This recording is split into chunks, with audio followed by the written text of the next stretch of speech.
The warehouse was freezing in winter and suffocating in summer, and I'd spent the last 5 years pretending that was my entire world. I started working at Chin Logistics when I was 23, fresh out of college with a business degree nobody in my family took seriously. Not because they didn't value education, they did, obsessively, but because I'd gone to state school instead of the private universities my siblings attended. Community college with delusions of grandeur. My older brother Kevin called it at my graduation party. He'd gone to Northwestern. My sister Jennifer went to Boston College. Both had graduated with honors, internships at prestigious firms and job offers waiting. I'd graduated with $60,000 in student loans, 3 part-time jobs on my resume, and a 3.9 GPA that nobody mentioned because it wasn't from the right school. When I asked Dad about working at the family company, he'd been uncomfortable. We don't really have positions for entry-level people right now. Maybe in a few years when you've got some real experience. Kevin was made regional sales manager the day after his graduation. He had 0 experience. Jennifer became marketing director 6 months after her graduation. Also 0 experience. But they were the golden children. The ones who'd gone to the right schools, knew the right people, fit the family image. I was the afterthought. The youngest child who disappointed everyone by being average in a family of supposed excellence.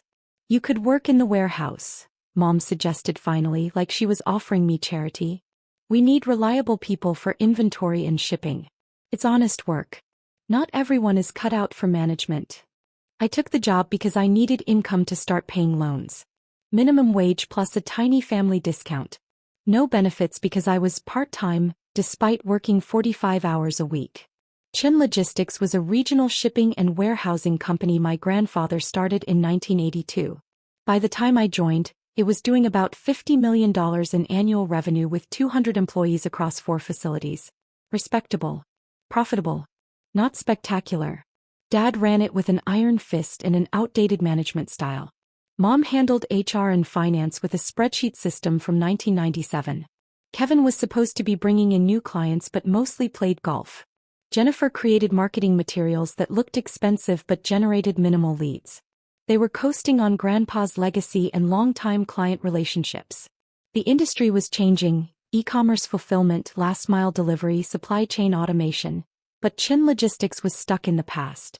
I could see it from the warehouse floor. Inefficient routing. Outdated inventory systems. Missed opportunities with emerging e-commerce clients who needed flexible fulfillment partners. But I was just the warehouse guy. Nobody asked for my opinions. I loaded trucks. I organized inventory. I processed shipping orders. I came in early, stayed late, worked weekends. I did my job and kept my mouth shut. And I invested every spare dollar I earned. My roommate from college, Marcus, worked in venture capital.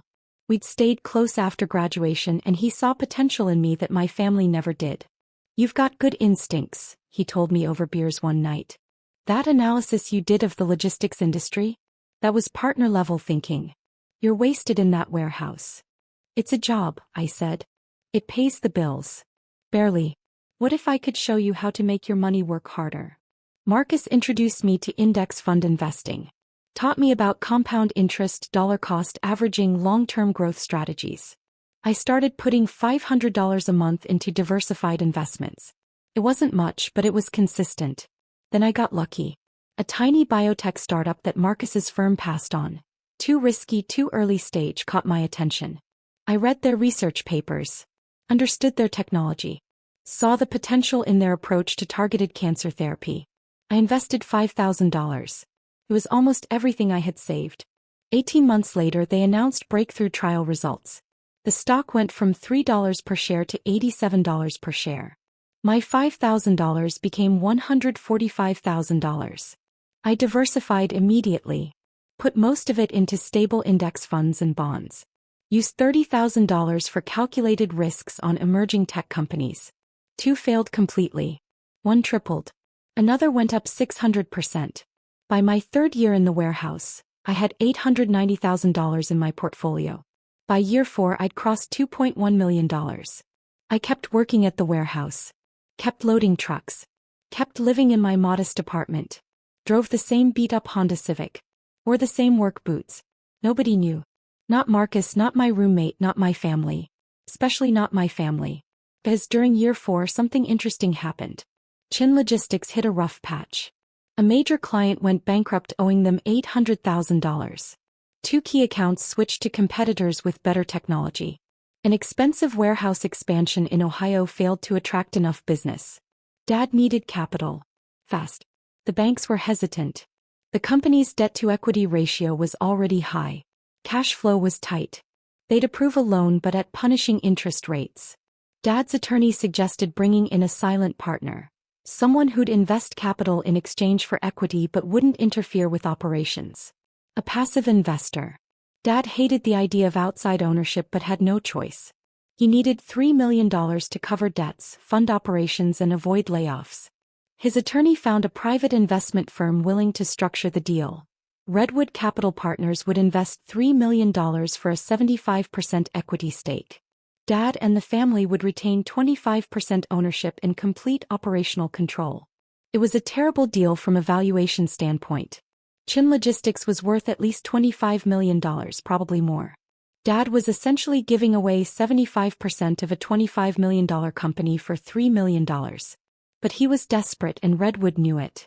I watched the family meeting where they discussed it. I wasn't invited, obviously, but I overheard it while restocking supplies near the conference room. "We don't have a choice," Dad said grimly. "It's take the deal or close 2 facilities and lay off 70 people." "Who is this Redwood Capital anyway?" Jennifer asked. "Some private equity firm. The lawyer vetted them. They're legitimate. And more importantly, they're willing to wire the money immediately." "Do we have to tell them anything about operations?" Kevin asked nervously. He'd just lost the company's 3rd biggest account through sheer incompetence. "No. The contract stipulates silent partnership. They get quarterly financial statements and dividends when profitable, but zero operational input. We maintain complete control." "When do we sign?" Mom asked. "Friday. The lawyer's drawing up final paperwork." That was Tuesday. On Wednesday morning, I walked into a private wealth management office in downtown Chicago. I'd done extensive research.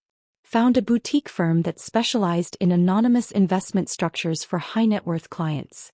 "I need to create an investment vehicle," I told the attorney. "Something that can make corporate investments without revealing my identity." "How much are we talking about?" he asked.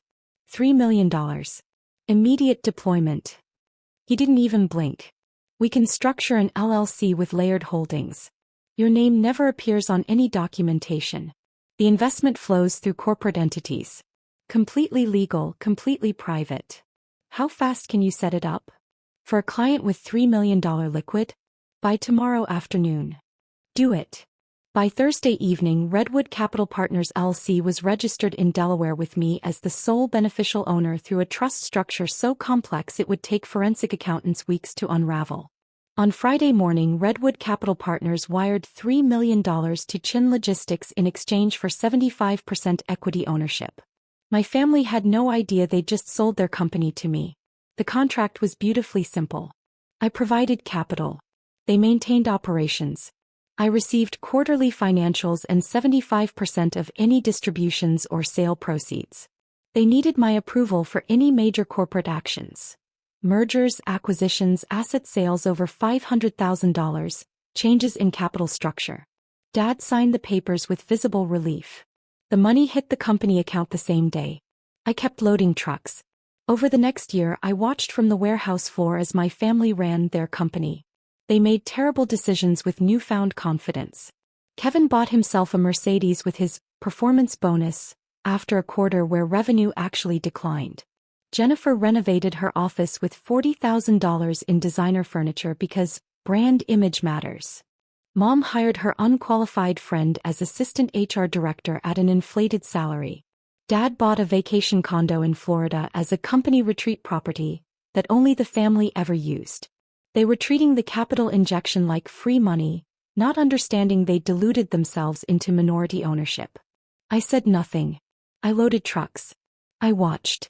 I documented everything. The company stabilized but didn't grow. Same old clients, same old problems, same old management thinking. They'd survived the crisis but learned nothing from it. Then last month everything changed. Midwest Freight Solutions, a major regional competitor, approached Dad about a merger. They wanted to combine operations, consolidate facilities, and create a dominant regional logistics player. Their offer: $45 million for Chin Logistics. Dad, Mom, Kevin, and Jennifer would receive executive positions in the merged company with generous compensation packages. The Chin Logistics name would be retained for brand recognition. It was a phenomenal offer. Way above market value. Midwest Freight clearly saw strategic value in our client relationships and facility locations. Dad called a family meeting to discuss it. A family meeting. I was in the warehouse 30 feet away when it started. Through the conference room's glass walls, I could see them all gathered around the table. Dad at the head, Mom to his right, Kevin and Jennifer on the sides. A lawyer I didn't recognize. An accountant. And conspicuously no seat for me. I continued my work, organizing inventory near enough to hear occasional phrases. Incredible opportunity. Secured our legacy. Finally getting recognized. Kevin's voice carried clearly. This is what happens when you have real business leadership. The company's value has never been higher. Jennifer laughed. Remember when we were worried about that silent partner situation? Turns out we didn't need them at all. We turned things around ourselves. I kept scanning barcodes, expressionless. The meeting went on for 2 hours. I could see champagne being opened. Congratulatory handshakes. Dad hugging Mom. Kevin and Jennifer taking selfies. Finally, they started to disperse. As Kevin walked past the warehouse area, he called out to me. "Hey, Tommy. Come here a sec." I walked over. "Yeah. Just wanted to let you know. Big change is coming. Company's being acquired. Don't worry, your job's safe. The new ownership wants to keep the warehouse staff." "That's good," I said neutrally. "Yeah, we made sure to protect our people. That's what family does." He grinned. "This is a $45 million deal. Biggest thing to happen to Chin Logistics in decades. Dad's legacy is secure." "Congratulations," I said. "Thanks. Keep up the good work with those trucks." He walked away, already on his phone, probably texting friends about his windfall. I went back to work. That evening, I received an email from Dad. First one he'd sent me in probably 2 years. "Tommy, as you may have heard, Chin Logistics is being acquired by Midwest Freight Solutions. This is a tremendous opportunity for the company and the family. Your position will be unaffected. We appreciate your hard work." Dad. Formal. Distant. Telling me my job was unaffected, like that was the extent of my concern. No mention of the fact that I'd worked there for 5 years. No acknowledgement of the countless weekends I'd covered shifts when others called out. No recognition that I was family too. I forwarded the email to my attorney. "They're proceeding with a sale," I wrote. "Contract requires my approval for transactions over $500,000. Please inform them." His response came in minutes. "We'll send formal notification first thing tomorrow morning. This should be interesting." The next day was the quarterly business review meeting. These happened 4 times a year. Formal presentations of financial performance for the board and stakeholders. I'd never been invited to one. I wasn't management. I wasn't important. But this one was special. The Midwest Freight representatives were attending. Final deal terms were being reviewed. Paperwork was being prepared for signature. I was in the warehouse working my regular shift. Around 10 a.m., I heard raised voices from the conference room. Unusual. These meetings were typically boring affairs. PowerPoint presentations, revenue charts, polite applause. This sounded like panic. 20 minutes later, Dad stormed into the warehouse. His face was red, his expression somewhere between fury and confusion. "Tommy. My office. Now." I set down the box I was holding. "Is something wrong?" "Just come with me." I followed him through the facility. Workers watched us pass. The warehouse guy being summoned by the CO was unusual enough to draw attention. Dad's office was in chaos. Mom was there looking stricken. Kevin paced nervously. Jennifer sat with her head in her hands. The lawyer and accountant both looked uncomfortable. 2 people in expensive suits, presumably from Midwest Freight, sat with carefully neutral expressions.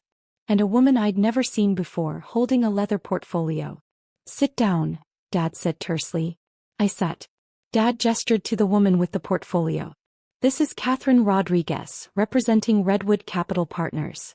Apparently there's a problem with the acquisition.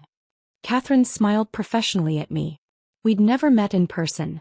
All our communication had been through secure channels and encrypted email, but she knew exactly who I was.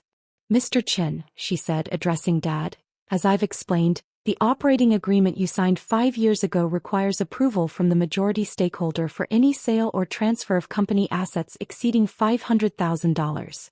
Redwood Capital Partners owns 75% of Chin Logistics. Therefore, this proposed acquisition cannot proceed without Redwood's explicit written consent.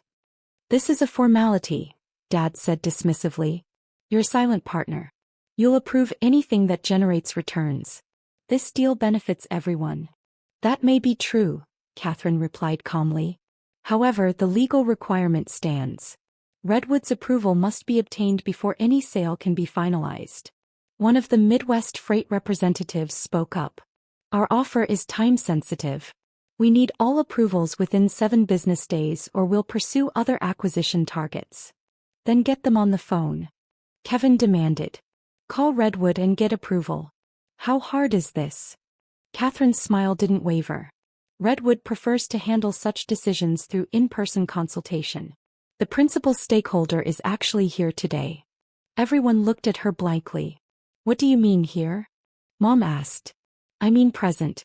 In this room. The silence was absolute. Dad's face went from red to white. What are you talking about? Catherine looked directly at me. Redwood Capital Partners is a holding company. The beneficial owner and principal decision-maker is Tommy Chin. I watched the information hit them in stages. Confusion first. Dad's brow furrowed. That's impossible. Tommy works in the warehouse. Tommy Chin is the sole owner of Redwood Capital Partners. Catherine continued professionally. He invested $3 million 5 years ago in exchange for 75% equity in Chin Logistics. He is the majority stakeholder. This acquisition requires his approval. Jennifer laughed. It was a nervous, disbelieving sound. This is a joke. Tommy doesn't have $3 million. He lives in a studio apartment. He drives a 15-year-old Honda. Mr. Chen's personal financial situation is his own business, Catherine said. But I can confirm his ownership is fully documented and legally unassailable. Kevin stood up abruptly. This is insane. There's no way Tommy has been the silent partner this whole time. He loads trucks. And owns 75% of the company you're trying to sell, Catherine added calmly. The accountant, who'd been frantically typing on his laptop, looked up with a pale face. Mr. Chin, I've pulled the original partnership agreement. The ownership structure it's accurate. Redwood Capital Partners holds 75% equity. And the Delaware corporate records show. He swallowed. They show Thomas Chin as the beneficial owner through a trust structure. Dad turned to me slowly. For the first time in 5 years, maybe in my entire life, he really looked at me. Not through me, not past me, but at me. Tommy, he said slowly. Is this true? I met his eyes. Yes. You own 75% of this company? Yes. For 5 years? Yes. You've been working in the warehouse while owning most of the company? Yes. Mom's voice was barely a whisper. How? Where did you get $3 million? I invested wisely. Made good decisions. Took calculated risks. The money came from various successful investments over several years. Kevin was shaking his head. No. No way. You went to state school. You work minimum wage. You're not capable of. Of what? I asked quietly. Of being smarter than you assumed? Of having skills you never bothered to notice? Of succeeding while you dismissed me as irrelevant? Why didn't you tell us? Jennifer demanded. Why would I? You never asked about my life. Never showed interest in what I was doing. You assumed I was a failure because I didn't follow your path. You were content to let me stay in the warehouse while you played executive in a company I mostly owned. Dad sank into his chair. All these years you treated me like I was worthless, I said, my voice still calm. Do you know what you said at my graduation? Jennifer said my degree was from community college with delusions of grandeur. Kevin called me the family disappointment. Dad told me I wasn't cut out for management. Mom suggested the warehouse because not everyone is leadership material. We didn't mean, Mom started. You meant every word. And you've spent 5 years proving it. You've run this company into the ground while I bailed you out with my money. You've made terrible decisions, wasted resources, hired unqualified friends, bought luxury items with company funds, and congratulated yourselves on surviving a crisis you never understood you'd already lost control of. The Midwest Freight representatives were watching with visible discomfort. One cleared his throat. Perhaps we should give the family privacy to discuss this? No, I said. You should stay. You need to understand the situation too. I turned to Catherine. What happens to their deal if I refuse approval? The acquisition cannot proceed. Midwest Freight withdraws their offer. Chin Logistics continues under current ownership structure, which means you retain 75% equity and they retain 25%. And if I approve? The sale proceeds according to ownership percentages. You receive 75% of the $45 million purchase price. The family receives 25%. I did the math out loud. So I would receive $33.75 million. The family would receive $11.25 million, split among the 4 of them. Roughly $2.8 million each. That's correct, Catherine confirmed. Kevin's face had gone from red to purple. You're going to take $33 million of our family company's sale? It's not your family company, I said simply. It's my company. You own 25%. I own 75%. That's how equity works. This is theft. Jennifer shouted. You manipulated the situation. You took advantage when we were desperate. I provided capital when you needed it, I corrected. You signed a contract. You agreed to the terms. You just never bothered to investigate who you were signing with. Dad's voice was hollow. Why did you do this? Do what? Invest in a struggling business? Save 200 jobs? Keep the company afloat while you played executive? Or do you mean why did I do it secretly? Why didn't I announce that the son you stuck in the warehouse had become more successful than everyone at this table combined? Yes, Dad said quietly. Why didn't you tell us? I looked at each of them in turn. Because you wouldn't have believed me. Or you would have found a way to take credit. Or you would have resented me even more than you already did. Because the only thing worse than being the family failure is being the family member who succeeded without permission. We never wanted you to fail, Mom said, tears forming. You never wanted me to succeed either, I replied. You wanted me to stay in my lane. Do my job. Not make waves. Be grateful for the scraps you threw me. The room was silent except for the hum of the air conditioning. So what happens now? Dad asked. I looked at Catherine. She knew my decision. We discussed it yesterday after I received Dad's email. I'm approving the sale, I said. Relief flooded their faces. However, I continued, I have conditions. The relief disappeared. What conditions? Kevin asked warily. First, the executive positions offered to you as part of the merger deal? I'm declining those on behalf of family members. You'll receive your 25% of the sale proceeds, but you won't be employed by the merged company. You can't do that. Jennifer protested. I can. I'm the majority stakeholder. And I've reviewed your performance over the past 5 years. Kevin has lost 3 major accounts through incompetence. Jennifer's marketing has generated minimal ROI. You've both treated this company like a personal piggy bank. Midwest Freight deserves better leadership. What about the rest of us? Dad asked. The employees? I'm negotiating employment protections for all non-family staff. Everyone in this warehouse who's worked harder than any of you will keep their jobs with improved benefits. You're punishing us, Mom said. No. I'm holding you accountable. For the first time in your lives, there are consequences for treating people as disposable. I stood up. The sale will proceed. Catherine will handle all negotiations on my behalf. You'll receive your $11.25 million. I suggest you use it wisely because you won't be getting any more from me. Where are you going? Dad asked. Back to work. I have trucks to load. Tommy, wait, Mom started. No. We're done here. You have your answer. The deal goes forward. You get your money. And after this we have nothing more to discuss. I walked to the door. As I opened it, Kevin's voice stopped me. You think you're better than us? I turned back. No, Kevin. I don't think I'm better than you. I know I'm different from you. I know that when I had power over people who dismissed me, I still made the choice that protected their livelihoods. You would have never done the same for me. We're family, Jennifer said desperately. No, I replied quietly. You were my family. I was never yours. There's a difference. I walked out of the office, through the facility, back to the warehouse floor. My coworkers looked at me curiously. They'd seen me summoned to the executive level. Seen me return. Everything okay? My supervisor asked. Everything's fine, I said. Just some paperwork to sort out. I picked up where I'd left off. Scanning boxes. Loading pallets. Doing my job. An hour later, Dad appeared in the warehouse. He looked 20 years older than he had that morning. Tommy, he said. Can we talk? Really talk? No. Please. I need to understand. I need to explain. There's nothing to explain, Dad. You treated me like I didn't matter for 28 years. The only reason you want to talk now is because you just discovered I have something you need. That's not a relationship. That's a transaction. I was wrong, he said. We were all wrong.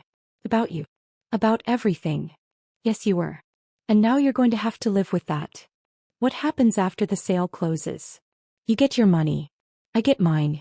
We go our separate ways. You're really done with us? I've been done with you for years, Dad. I just made it official today. He stood there for a long moment, then nodded slowly and walked away. The sale closed 3 weeks later. I received $33.75 million. After taxes, I netted about $23 million. The family received their $11.25 million. They didn't thank me. They didn't apologize.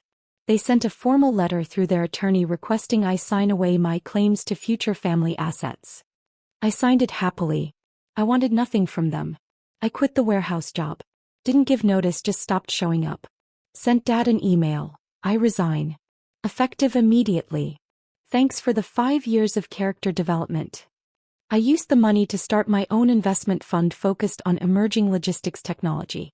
Invested in companies developing AI-driven supply chain solutions, autonomous delivery systems, sustainable packaging. I'm 31 now. My fund manages $200 million in assets. I employ 15 people and I know all their names, their families, their goals. I bought a house in Lincoln Park. Drive a Tesla. Travel frequently. Date someone wonderful who thinks it's hilarious that I used to load trucks in a company I mostly owned. Last month, Kevin reached out via LinkedIn. Hey man, can we talk? I'm starting a consulting business and could use some investment capital. I deleted the message. Jennifer tried calling last week. Left a voicemail asking if I'd be interested in reconnecting and possibly discussing business opportunities. I didn't call back. Mom sends cards on holidays. Generic ones from the store. She signs them "Love Mom," but they feel obligatory. Dad hasn't contacted me at all. Sometimes I wonder if they ever really understood what happened. If they grasped that the son they stuck in the warehouse became the person who saved their company, made them millionaires, and then walked away from them forever. Probably not. But it doesn't matter anymore. I learned everything I needed to know in that warehouse. I learned that hard work matters more than fancy degrees. That quiet competence beats loud arrogance. That the people who dismiss you often don't see their own obsolescence coming. And I learned that family isn't about blood or surnames or who gets invited to quarterly meetings. It's about who sees your value when you have nothing to prove it. My family never saw mine. So I built a new one. And this time I chose people who actually wanted me there. The warehouse was freezing in winter and suffocating in summer, but it taught me more about business, resilience, and human nature than any business school ever could. It taught me that sometimes the person loading the trucks owns the whole damn company. And sometimes that's the sweetest revenge of all.